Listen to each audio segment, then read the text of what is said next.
जो ज्ञान इस शरीर के जरिए, इस बुद्धि के जरिए, इस इंद्रियों के जरिए हम अभी अभी नए नए ज्ञान जो सीख रहे हैं, जो धर्मयुक्त है, जो धर्मयुक्त है, वैसा ज्ञान को अपनी आत्मा में निक्षिप्त करना, उसमें समा लेना, वो कैसा मुमकिन होगा? संयम से, शांति से, साधना से ही मुमकिन होगा। ये हमें इस अध्याय के जरिए हमें समझा रहे हैं।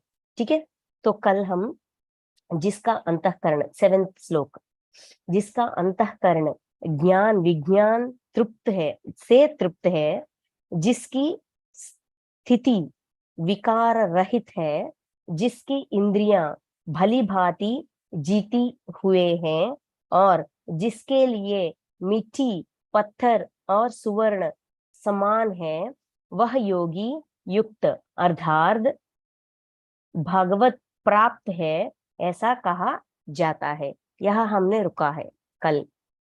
तो जिसके अंदर, जिस जीवात्मा के अंदर, जिस व्यक्ति के अंदर, उनके अंतःकरण में ये सारे 4 गुण निक्षिप्त है, जैसे कि ज्ञान विज्ञान से तृप्त है, उसको सिर्फ ज्ञान से ही तृप्त मिलती है, और स्थिति विकार रहित है, दोष रहित, ये सही है, ये ठीक नहीं है, ये ऐसा है, वो वैसा है, ऐसा विकार, तरह तरह की सोच विचार, गलतियों को देखना या सिर्फ दोष को देखना, ऐसा भावनाओं से मुक्त है, विकार रहित है, और जिसकी इंद्रियां भली भांति जीती हुए है, जिन्होंने अपनी इंद्रियों पर जीत प्राप्त किया है, इंद्रियों को अपने वश में, मतलब जैसे कि अपने इंद्रिय अपना मित्र बन गए, शत्रु नहीं। हमको पहले श्लोक में सिखाया गया था ना, समझाया गया था कि अपना जिसका मन, शरीर और अंतःकरण उसका मित्र है, मन शरीर इंद्री उसका सहायता करेंगे। जिसका अंतःकरण उसका शत्रु है, मन इंद्री और शरीर उसका सहयोग नहीं देंगे, उसको भली भांति शत्रु जैसा व्यवहार करेंगे। तो हम कैसा रहेंगे, ये हमारी इच्छा पर छोड़ दिया है। हमको सिर्फ समझाया जा रहा है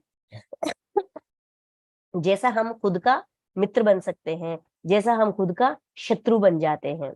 अगर मित्र बन गए तो कैसा सहयोग मिलेगा, अगर शत्रु बन गए तो कैसा विरोध हो जाएंगे, ये सब कुछ हमको समझा रहे हैं।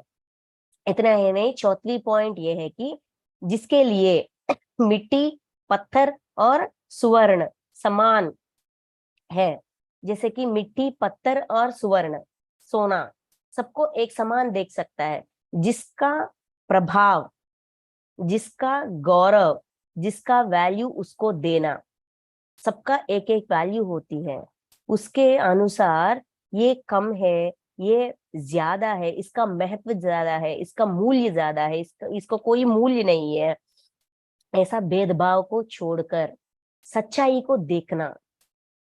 सबका अपना अपना मूल्य होती है। अगर मिट्टी नहीं होती तो हम खाना कैसा खाएंगे, है ना? हमारी शरीर को जो भी शक्ति मिल रही है खाने के जरिए, वो मिट्टी से ही बन रही है। तो मिट्टी कम कैसे हो गई, सोना ज्यादा कैसे हो गई? नहीं ना, सोने के भाव, सोने के महत्व, मूल्य सोने को है, वैसा ही मिट्टी का मूल्य मिट्टी को भी है। उसका मूल्य के अनुसार उसको समझना, उसका महत्व उसको देना, उसका इंपॉर्टेंस उसको देना, इसका मतलब है एक समान देखना। इसको योग युक्त, योगी युक्त, युक्त योगी कहलाया जाता है। वो योगी है जिसको जैसा देखना, जिसको जैसा समझना, भली भांति जानने वाला, उसी को योगी कहते हैं। योगी की मतलब है जिसका पूरा कनेक्टिविटी है, अनुसंधान है, खुद की आत्मा से, परमात्मा से, जीवात्मा से, सबसे अनुसंधान, हमेशा अनुसंधान होकर कनेक्टिविटी से रहकर जो सीखना है, जो बनना है, वो बनता रहता है, सीखता रहता है। सिर्फ अपनी दृष्टि सिर्फ सीख पर रखता है, ना कि भेदभाव पर या तरह तरह की भावनाओं पर नहीं रखता।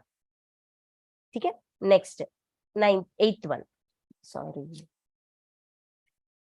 9th वन, 9वीं श्लोक। शुद्ध मित्र, सॉरी, सुहृद मित्र वैरी उदासीन मध्यस्थ द्वेष और बंधु गणों में,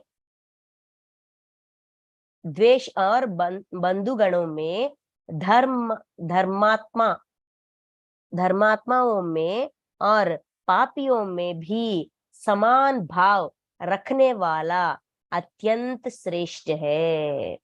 तो हमें एक और बात समझाया जा रहा है यहाँ पे, देखिए क्या कह रहे हैं। सुहृद, सुहृद मतलब अच्छा हृदय, मतलब सच्ची हृदय, शुद्ध अंतःकरण वाला सुहृद। मित्र फ्रेंड, वैरी एनिमी, उदासीन जो हमेशा डल रहता है, मध्यस्थ जो ना ही आवेश पूर्वक है ना ही कूल है, बस मध्यस्थ में रहता है, उनकी भावनाओं को बैलेंस में रखता है। द्वेष और बंधुगणों में मतलब जिसको हम द्वेष करते हैं, जिस पर हमें द्वेष होती है उनमें, और बंधुजनों में मतलब रिलेटिव्स में, धर्मात्माओं में जो धर्महित है, धर्मी है, मतलब सिर्फ धर्म कार्य ही करते हैं, धर्म में रहते हैं। धर्म में रहना ही मतलब अहिंसा में रहने वाले, अपने बातों से, करतूतों से, अपने सोच विचार से किसी का बुराई ना चाहने वाले, धर्म में, धर्मात्मा में। और पापियों में, जो पापी है हमारी दृष्टि में, जो पापी है उन सब में भी समान भाव रखने वाला, सबको एक समान देखने वाला। देखिए इतने सारे भावनाओं को हमारे सामने रखा और सबको एक समान देखने वाला अत्यंत श्रेष्ठ है। इसका मतलब क्या है? इसका मतलब ये है, एक एक व्यक्ति को हम एक एक दृष्टिकोण से देखते हैं। ये मेरे शत्रु है, ये मेरा मित्र है, ये सहृद है, ये द्वेष करने का लायक है, ये धर्मात्मा है, ये पापी है, ये वैसा है, वो वैसा है। ऐसा तरह तरह की क्या कहते हैं, किसी के बारे में हमें एक इंट्यूशन, एक जैसा ओपिनियन हो जाती है, हमारे दिमाग में बैठ जाते हैं, बिठाते हैं, ये ऐसा ही है, ये वैसा ही है। ऐसा हमारे दिमाग में एक व्यक्ति को लेकर एक ओपिनियन हम बिल्ड करते हैं, उस ओपिनियन के जरिए ही हम उनको देखते हैं। लेकिन यहाँ हमको क्या कहा जा रहा है? अगर तुम श्रेष्ठ बनना चाहते हो, अगर हमें श्रेष्ठ बनना है, तो ये सारे भेदभाव को निकाल कर बाहर फेंक दो, सबको एक समान देखो। कोई व्यक्ति हमेशा पापी ही नहीं रहेगा, कोई व्यक्ति हमेशा धर्मात्मा ही नहीं रहेगा, कोई व्यक्ति हमेशा हमारा शत्रु ही नहीं रहेगा, कोई व्यक्ति हमेशा हमारा मित्र ही नहीं रहेगा। समय के साथ, परिस्थितियों के साथ बदलते रहते हैं, बदलते रहते हैं। बदलाव जिंदगी का नाम है। परिस्थिति का बदलाव से व्यक्ति भी बदल जाते हैं, उनके स्वभाव भी बदल जाते हैं, सब कुछ बदल जाते हैं। क्यों हम जब सब कुछ बदल रहे, हम क्यों वैसे ही अड़े रहे अपनी ओपिनियन को लेकर? ये ठीक सोच विचार नहीं है, ये ठीक साधना नहीं है, ये सही साधना नहीं है। इसीलिए इन सारे शब्दों को रखकर सबको एक समान देखने वाला श्रेष्ठ है। बस भेदभाव को निकालो। व्यक्तियों के लिए हमारे दिमाग में जो भी ओपिनियंस है, जैसे कि ओपिनियन को क्या कहते हैं हिंदी में, मुझे याद नहीं आ रहे, ऐसा फिक्स हो जाती है हमारे दिमाग में। किसी के साथ एक रिलेशन, अगर एक फॉर एग्जांपल हमारे घर वाले, ये ना मेरे शत्रु है, ये ना मुझे दर्द देते हैं, इसका ये ना पापी है, ये वैसा है, ये वैसा है, ये अच्छा है, ये मित्र है, ये शत्रु है, ऐसा किसी को एक टैगलाइन देते हैं हम। क्यों देते हैं? उन उनके व्यवहार के अनुसार या हमारे व्यवहार के अनुसार, एक एक परिस्थिति में उन्होंने कुछ ऐसा बिहेव किया कि हमें ऐसा लगा, सिर्फ उस नजरिया से ही हम उनको देखते हैं। ऐसा देखने से उनकी अच्छाई से हम अपने आप को दूर करते हैं, उनसे हम अपने आप को दूर करते हैं। इस भावना की वजह से हम उनसे अपने आप को दूर करते हैं। ऐसा दूर करने के वजह से हम उनसे हमारी जो भी सीख बाकी है हम सीख नहीं पाते। उनसे हमारा जो भी कर्म ऋण है उस ऋण को हम चुका नहीं पाते। पूरा होमवर्क पेंडिंग रह जाती है। इसीलिए सारे भेदभाव को निकाल कर फेंक दो। सबको एक समान देखने वाला श्रेष्ठ पुरुष है। पुरुषों में मतलब जीवात्माओं में, व्यक्तियों में श्रेष्ठ है। सबको एक समान देखना। यहाँ हमें एकत्व, वननेस की भावना को सिखा रहे हैं। हमारी आत्मा में एकता की भावना को बिठाना चाहिए, अंदर समाना चाहिए कि सब एक समान, मिट्टी, पत्थर, सोना जैसा एक समान है। सहृद, मित्र, वैरी, उदासीन, मध्यस्थ, द्वेष, बंधुगण, धर्मात्मा, पापी, ये 9 व्यक्तियां भी एक समान है। ये 9 तरह की नहीं, सब एक समान है, एक जैसे ही है, अलग अलग नहीं है। परिस्थितियों के अनुसार बदलते हैं। परिस्थितियों के अनुसार व्यवहार बदलती है। व्यवहार के अनुसार किसी पर हम किसी का एक ऐसा टैगलाइन या ऐसा बैज नहीं थोप सकते। ये ठीक बात नहीं है। ये समझा रहे हैं हमें इस श्लोक के जरिए, नाइन्थ श्लोक के जरिए। ठीक है, नेक्स्ट आगे जाते हैं 10वीं श्लोक में।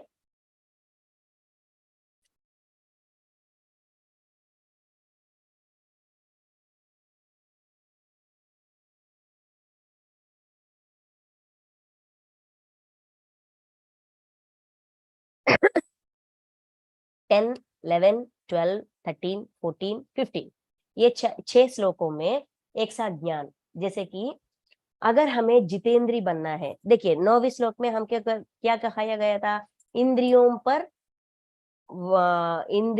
इंद्री सहित शरीर को वश में रखने वाले जितेंद्री, उनको इंद्रियों को वश में रखने वाले को जितेंद्री कहते हैं। तो हमें जितेंद्री कैसे बन सकते हैं? जितेंद्री का मतलब क्या है? ये सब कुछ ये 4 श्लोकों में 6 श्लोकों में हमको समझाया जा रहा है। 10, 11, 12, 13, 14, 15। ठीक है, तो 10वीं श्लोक, मन और इंद्रियों सहित शरीर को वश में रखने वाला, आश्रय रहित और संग्रह रहित योगी अकेला ही एकांत स्थान में स्थित होकर आत्मा को निरंतर परमात्मा में लगावे, परमात्मा में लगावे। जो व्यक्ति अपने इंद्रियों पर जीत करना चाहता है, इंद्रियों और शरीर दोनों पर जीत प्राप्त करना चाहता है, जीतना चाहता है अपने वश में। यहाँ वश में मतलब कोई मंत्र या तंत्र डालकर या दबाव डालकर उनको दबाकर रखना नहीं है। इसका मतलब ये है कि अपने इंद्री अपना मित्र बनना, अपने इंद्री अपने मित्र जैसा सहायता देना, हमारे साथ सहयोग देना। हमारी जो भी सीखने के लिए हम आए हैं, अपनी आत्मा का उद्धार के लिए हम आए हैं, खुद की स्पिरिचुअल लर्निंग के लिए, आध्यात्मिक प्रयाण में खुद का उद्धार करने के लिए जो हम ज्ञान सीखने के लिए अपने आप को प्रेरित कर रहे हैं, उसमें हमारा सहयोग देने का, इसको कहते हैं जितेंद्री। इंद्रियों पर जीत प्राप्त करने वाला, इंद्रियों को अपना मित्र बनाने वाला। ये कैसा मुमकिन है? देखिए, मन और इंद्रियों सहित शरीर को वश में रखने वाला, आश्रय रहित और संग्रह रहित योगी। आश्रय रहित मतलब अपने क्या कहते हैं,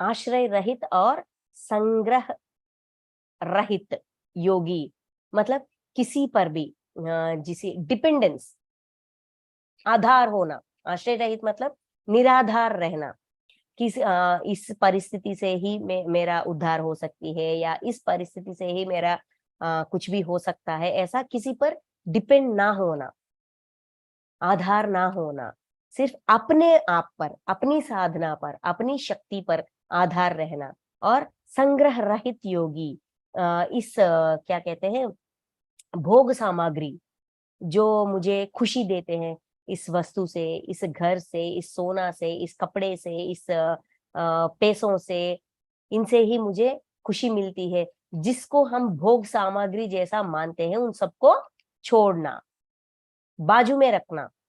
भोग सामग्री योगी अकेला ही, ऐसा ऐसा लोग योगी बनते हैं। योगी बनने के लिए क्या करना है, ठीक है, ये योगी का क्वालिटीज है। इंद्रिय सहित शरीर को वश में रखना, आश्रय रहित होना, संग्रह रहित होना, ये सब योगी का लक्षण है। ये कैसा प्राप्त होगा, अकेला ही एकांत स्थान में स्थित होकर, वो अकेला एकांत स्थान, एकाकी नहीं, एकांत मतलब अकेला रहना, अपने आप को एक अकेले रखकर, मतलब एक लोनली प्लेस में, जहां किसी का कोई डिस्टरबेंस ना हो, कोई हमें डिस्टर्ब ना करे, वैसा रहकर, स्थान में स्थित होकर, वैसा स्थान में स्थित रहकर आत्मा को निरंतर परमात्मा में लगावे। हमेशा अपना साधना आत्मा और परमात्मा का अनुसंधान करने के लिए साधना करे, प्रयास करता है। योगी हमेशा अपने आप को एकांत प्रदेश में रखकर आत्मा और परमात्मा को का अनुसंधान के लिए साधना करता है। फर्स्ट पॉइंट है। नेक्स्ट 11th वन, शुद्ध भूमि में जिसके ऊपर क्रमशः क्रमशः कुशा, मृग मृग मृगशाला और वस्त्र बिछे बिछे हैं, जो ना बहुत ऊंचा है और ना बहुत नीचा है, ऐसा अपने आसन को स्थिर स्थानपन करके, स्थानपन स्थापन सॉरी स्थिर स्थापन करके, कंटिन्यूशन है। तो क्या कह रहे हैं, शुद्ध भूमि में, जो वो जहां भी बैठता है, अकेला जहां भी बैठता है, वो भूमि शुद्ध रहे, मतलब वो प्लेस नीट, कहीं डर्टी डर्टी जैसा नहीं, सिर्फ जैसा नीट और क्लीन रहे, और जिसके ऊपर कमश क्रमश कुश्य मतलब जैसे कि दर्भासन कहते हैं ना, जो योगियां डालते हैं। देखिए, ये ज्ञान कब का है, द्वापर युग में कृष्ण परमात्मा कहाया गया है। वहां का देश काल मान परिस्थितियों के अनुसार ये हमको सिखाया बताया जा रहा है। अभी हमारा देश काल मान परिस्थिति अलग है, तो हमारे अनुसार इनको बदलाव करना है, बदलना है। जैसे कि उन दिनों में दर्भासन, उसके ऊपर मृगशाला मतलब जिंक चर्म, डियर स्किन, वो हिरणी होती है ना, हिरणी का स्किन रखने के लिए बोल रहे हैं। अगर आज का जमाने में अगर हम हिरणी को मार कर उसका स्किन लेकर आएंगे, ये कितना पाप है, ये क्राइम है, हमें जेल में डाल देंगे। तो इसीलिए इसका मतलब क्या है, उसके ऊपर कपड़ा, देखिए, वस्त्र बिछाए, और जो वो जैसा होना है, ज्यादा ऊंचा नहीं होना है, ज्यादा नीचा नहीं होना है, मतलब पतला या ऐसा नहीं होना चाहिए, बस एक समान होना चाहिए, मीडियम जैसा। जैसे इसका मतलब क्या है कि जहां हम बैठते हैं वहां उस स्थान में एक आसन रखो। वो आसन ज्यादा ऊपर नहीं होना चाहिए या ज्यादा पतला नहीं होना चाहिए, जैसे कि अपने शरीर को दर्द पहुंचे, असुविधा हो, शरीर को सुविधा हो, वैसा आसन, आसन में बैठ जाओ। ठीक है, स्थिर स्थापन करके, वो आसन स्थिर होना चाहिए, क्योंकि जब हम ध्यान में बैठते हैं जाने अनजाने में हम ऐसा ऐसा ऐसा हुलते डिलते हैं, है ना, ऐसा ऐसा ऐसा हो जाते हैं। जब हम ऐसा होंगे, अगर ऊपर है तो अगर हम गिर जाएंगे तो हमें चोट लग जाएगी, हमारा साधना ब्रेक हो जाएगी, टूट जाएगी, विलंब हो जाएगी उसमें। इसीलिए एक समान रखो, जैसा कि हम स्थिर बैठ सके, जैसा हम हिले या डुले, गिर जाए, जो भी हो, हमें तकलीफ ना पहुंचे। ऐसा स्थान, अपने स्थान जहां हम बैठते हैं उसका जो भी क्या कहते हैं, केयरफुलनेस, जैसा केयर लेना है उसके लिए समझा रहे। पहले अकेले रहो, एकांत में बैठो, जहां बैठते हो वो स्थान शुद्ध होना चाहिए। जो भी अपने नीचे कपड़ा या जो भी रखता है उसको ठीक से रखो। वो ज्यादा ऊपर नहीं होना चाहिए, ज्यादा नीचे नहीं होना चाहिए, एक समान होना चाहिए, स्थिर होना चाहिए। ये तीसरा रूल है। ठीक है, नेक्स्ट क्या कह रहे हैं, 12th वन। उस आसन पर बैठकर चित्त और इंद्रियों की क्रियाओं को वश में रखते हुए मन को एकाग्र करके अंतःकरण की शुद्ध के लिए योग का आभास करो। जैसा उस आसन में बैठने के बाद क्या करना है, क्या करना है, उस आसन पर बैठकर चित्त और इंद्रियों की क्रियाओं को वश में रखो। चित्त मतलब हमारी मन, और इंद्री, इन दोनों की क्रियाओं को, कार्य वो जो भी करते हैं उन सबको अपने वश में रखो। जैसे कि अपनी इंद्रियों की एक्टिविटीज, मन की एक्टिविटीज, सबको कंट्रोल करो, जीरो कर दो। मन को एकाग्र करो, करके अपने मन को भी एकाग्र मतलब सिर्फ एक पर दृष्टि रखना, सिर्फ एक ही चीज पर दृष्टि रखना सिखाओ मन को। अंतःकरण की शुद्ध के लिए योग का अभ्यास करो। योग अभ्यास किसके लिए करते हैं, अपनी अंतःकरण की शुद्ध के लिए। कैसा करना है, चित्त, इंद्री, मन, इन सब की एक्टिविटीज को जीरो करना है, एक ही वस्तु पर, एक ही चीज पर उसका क्या कहते हैं, एकाग्र करना है, मन को एकाग्र करना है। और उसके बाद क्या कह रहे हैं, काया स्थिर और गले को समान एवं अचल धारण करके और स्थिर होकर अपनी नासिका के अग्रभाग पर दृष्टि जमाकर अन्य दिशाओं को ना देखता हुआ, अपनी काया मतलब शरीर, सिर हेड, और गले अपनी नेक, ये गले है ना, नेक, सबको स्ट्रेट रखना और एक समान गले को समान एवं अचल धारण करके, मतलब स्थिर रखकर अपने बॉडी को स्ट्रेट रखने के लिए, हेड नेक एवरीथिंग सबको स्ट्रेट, बॉडी काया मतलब ये क्या कहते हैं, स्पाइनल कॉर्ड, सबको स्ट्रेट रखते हुए स्थिर होकर, स्टैंड अपने साधना में स्थिर होकर अपनी नासिका को, नासिका के अग्रभाग पर दृष्टि जमाकर, नासिका के अग्रभाग यहाँ अपनी दृष्टि जमाकर मन को, मन के अंतःकरण को शुद्ध करने के लिए क्या कहा जाता है, मन को एकाग्र करके। मन कैसा एकाग्र होती है, अपनी श्वास से अनुसंधान करते हुए। मन और श्वास इन दोनों को कनेक्ट करेंगे तो अपने आप मन एकाग्र हो जाएगी, अपने श्वास पर हमारी दृष्टि भी बने रहेगी। यहाँ दृष्टि रखने के लिए कह रहे। क्यों कह रहे? क्योंकि अपनी इनहेल जो भी हवा हम अंदर लेकर जाते हैं और जो हवा अंदर से बाहर आते हैं, ये दोनों श्वास यहाँ मिलते हैं। साधना के पहले पहले दिनों में हमको श्वास पर ध्यास कैसा रखना है हमको नहीं पता था, तो हमको समझाया जा रहा था जहां तुमसे हमसे हो सके वहां रखने के लिए, यहाँ पे, यहाँ पे, यहाँ पे, ये लंग के मूवमेंट पे, पेट के ऊपर नीचे का मूवमेंट पे, जहां भी चाहो, जहां आसान हो उस पर दृष्टि रखो। श्वास पर ध्यास की मतलब श्वास का प्रयाण कहाँ से कहाँ तक है, पूरा उस पूरा जर्नी पर हम जहां हमसे हो सके वहां अपना दृष्टि रख सकते हैं। तो मन, इंद्री, शरीर, बुद्धि, चित्तवृत्त निरोध सबके लिए अपनी मन और श्वास प्रक्रिया को जोड़ना है।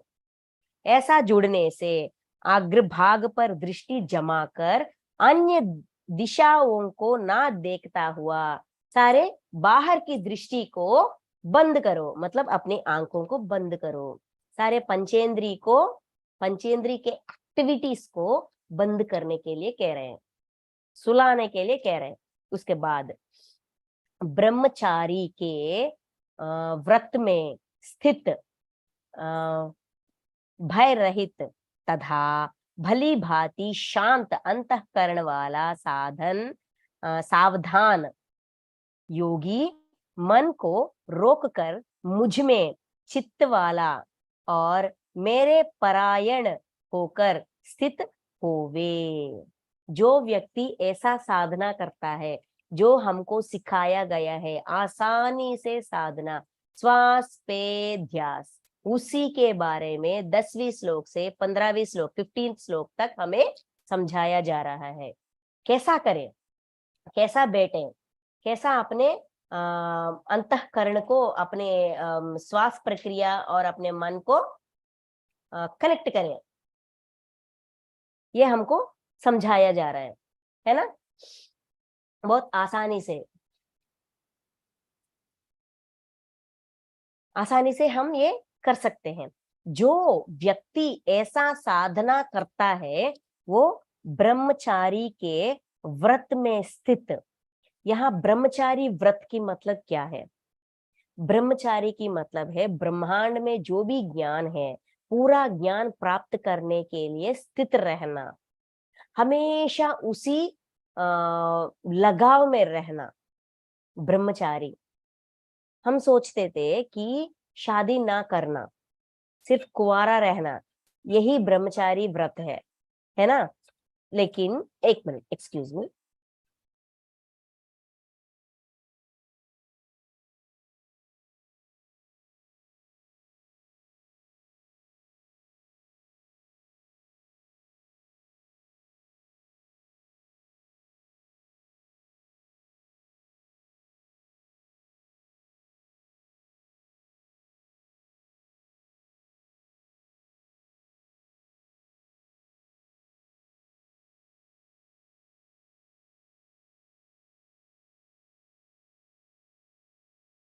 तो ब्रह्मचारी व्रत की मतलब ये है कि ब्रह्मांड में, पूरा ब्रह्मांड में जो भी ज्ञान उपलब्ध है, अवेलेबल है, सबको सीखना, सब कुछ सीखना, भेदभाव को छोड़कर सीखने के लिए ही अपनी साधना में अटूट रहना, उसके लिए ध्यान योगी बनना, ज्ञान योगी बनना, ऐसा अपनी योगत्व को सिद्ध करना, प्राप्त करना। ब्रह्मचारी व्रत में स्थिर रहना, भय रहित तथा भली भांति शांत अंतःकरण, भय रहित, अंदर का जो भी डर है, जो भी भय है, सब कुछ निकालकर बाहर रख फेंकना। डर से कैसा बाहर आएंगे? अभय से, अपने आप को सच्चाई समझाने से, विश्व का तत्व समझाने से, कर्म का तत्व समझाने से, आत्मा का तत्व समझाने से हम निडर हो जाएंगे, अभय हो जाएंगे। तथा एंड भली भांति शांत अंतःकरण वाला, अपने अंतःकरण में हमेशा शांत रहने वाला, इमोशनली इम्बैलेंस, क्रोध से, आवेश से, ऐसा नहीं, इमोशनल इम्बैलेंस की वजह से किसी और के मन पर बहुत गहरा प्रभाव पड़ती है, ब्लॉक्स बन जाते हैं। इसीलिए हमें शांत रहना, हमारी अंतःकरण में हमेशा शांति में रहना है। सावधान योगी, जो हमेशा सावधान रहता है, मतलब हमेशा अवेयरनेस में रहता है, वो योगी मन को रोक कर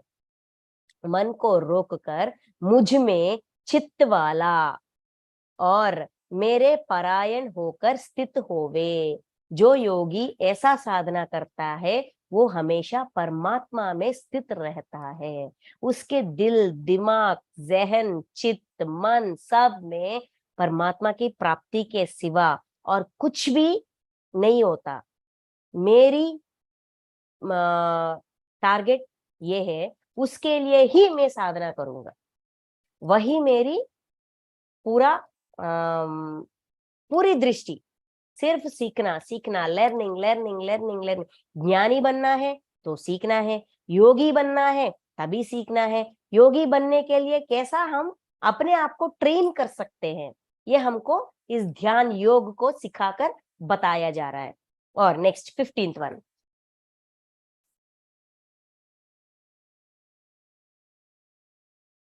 वश में किए हुए मन वाला योगी इस प्रकार आत्मा को निरंतर मुझ परमेश्वर के स्वरूप में लगाता हुआ मुझ में रखने वाली परमानंद की पराकाष्ठ रूप शांति को प्राप्त होता है। तो हमको ये डाउट आती है ना, अगर हम ना ऐसा साधना कर रहे हैं, ध्यान कर रहे हैं, जो भी हमको सीखने के लिए हमारे सामने आता है वो सीख रहे हैं, सब कुछ कर रहे हैं, लेकिन हमें कैसे पता होगा कि हम परमात्मा का प्राप्ति हमें हुई है, हम परमात्मा से जुड़ गए हैं, समझ रहे हैं, परमात्मा के तत्व को समझ रहे हैं, इस विश्व के तत्व को समझ रहे हैं, सब में एक समान देख रहे हैं। ये सारे साधना हम कर रहे हैं, लेकिन हम वहां तक पहुंचे कि नहीं पहुंचे हमें कैसा पता चलेगा? उसके लिए यहाँ प्रूफ दे रहे हैं। क्या प्रूफ है? कि पराकाष्ठ रूप शांति को प्राप्त होते हैं। ऐसा साधना करते करते करते हमारी अंतःकरण में परम शांति, कूलनेस, जैसे कि जो हमारे साथ जैसा भी व्यवहार हो, हम एग्जाइट नहीं होते, हम अपने होश खो नहीं बैठते, हमें समझ में आ जाता है जैसा हमसे हमारे साथ हो रहा है वैसा ही हमें समझ में भी आता है कि ये जो भी कह रहे हैं वो उसके कुछ तो कारण होती है, उसके पीछे कोई तो कारण है। मैं क्यों अपने आप पर ले जाऊं, ये सब कुछ अपने अंदर क्यों लेकर आऊं? ऐसा समझते समझते परम शांति को प्राप्त होते हैं। वश में किए हुए मन वाला, जिसका मन उसके वश में हो, योगी, वो योगी है। इस प्रकार आत्मा को निरंतर मुझ परमेश्वर के स्वरूप में लगाता हुआ है। आत्मा को, अपने आत्मा और परमात्मा का अनुसंधान, हमेशा कनेक्टिविटी, हमेशा अनुसंधान में रहने वाला साधक, उसको उसी क्षण मैसेज मिलता रहता है। सबको पता है, ये 7 बॉडीज का कॉन्सेप्ट सबको पता है। ये 7 बॉडीज में आखिरी बॉडी, 7th बॉडी क्या है? निर्वाणमय कोश, निर्वाणमय स्थिति। सबके शरीर में निर्वाणमय कोश है। निर्वाणमय कोश के जरिए परमात्मा से जीवात्मा का अनुसंधान होती है, कनेक्टिविटी बिल्डअप होती है। ये हमेशा रहती है या ऐसा कनेक्ट होती है, डिस्कनेक्ट होती है, कनेक्ट होती है, डिस्कनेक्ट होती है, ये हमारे ऊपर डिपेंड होती है।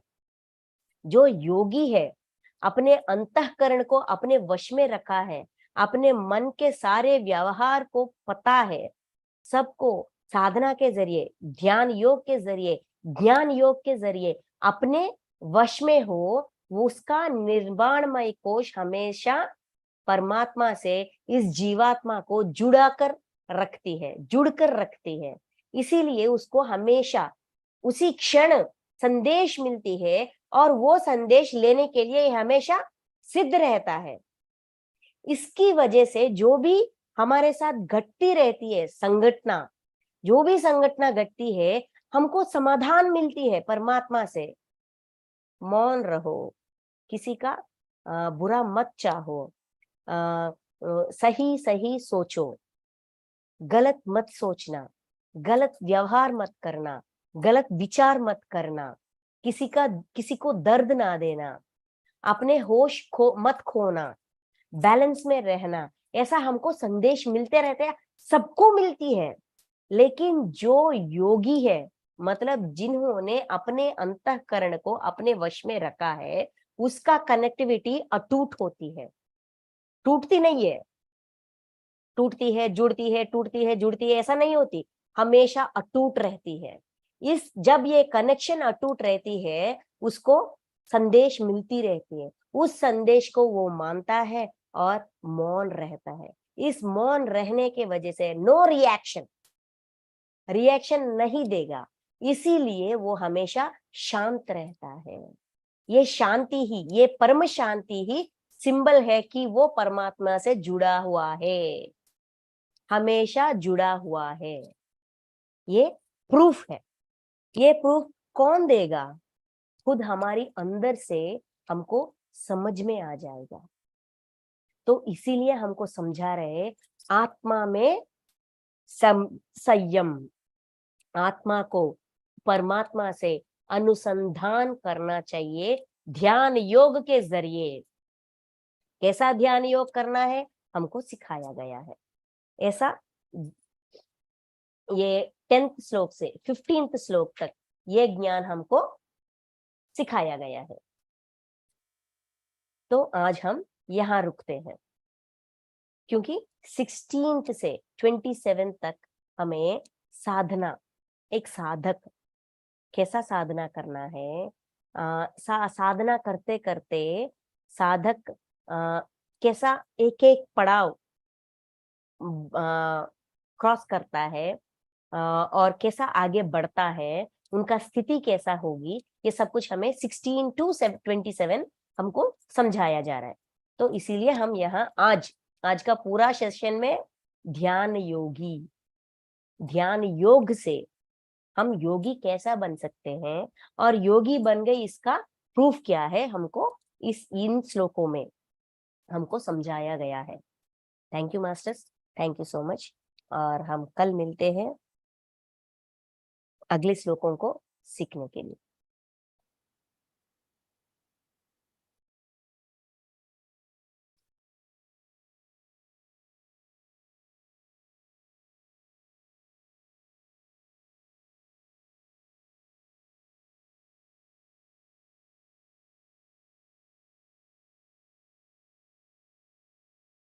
अगर किसी को कोई डाउट्स हो तो पूछ लीजिए।